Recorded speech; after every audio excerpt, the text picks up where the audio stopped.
Hey guys, today we're talking about divorce and the financial ramifications of going through one.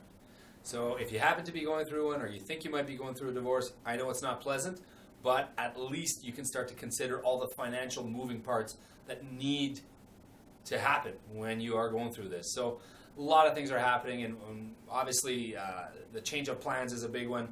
You need to make sure you have a team in place that you trust and that you can focus on. So your accountant, your lawyer, hopefully you have one of those on your own. There's a ton of marital assets that are there, so you're going to want to divide the marital assets. It's going to be one of the steps that's going to be very, very complicated. However, one of the key points there is factoring in the tax implications, the taxable implications of the dividing of those marital assets. Sometimes you're much better to have, a real asset like a property that's tax-free, like a home, a marital home, than it would be to own potentially like a registered asset, like an RRSP or something like that.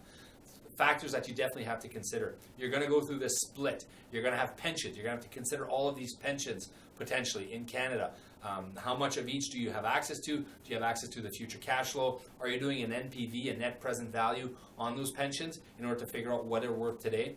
Because at the end of the day, there will be a ledger that's done. Asset for husband, asset for wife, and then is there an equalization payment?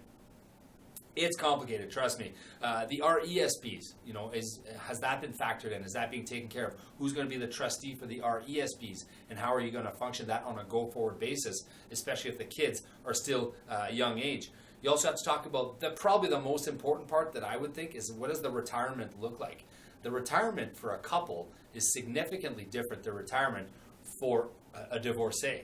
So the divorcee, he or her, they now need to factor in less cash flow. Expenses are probably going to be similar in a house or a condo or whatever they may be, but your cash flow now is way less potentially than it was before. So our job is going to be to make sure we can generate that cash flow. We do it in the most tax efficient way possible. And you're definitely going to want to make sure to look at all the documentation side, the insurance needs, the beneficiary change.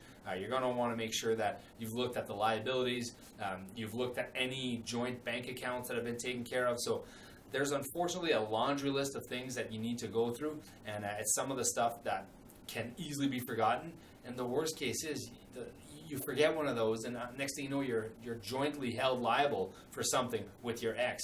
Really not a good situation. So a lot of stuff to consider if you happen to be going through a divorce. Covered a lot of stuff here today, folks. If you did like the video, please let us know, share, and also send us your comments. We'd love to hear from you.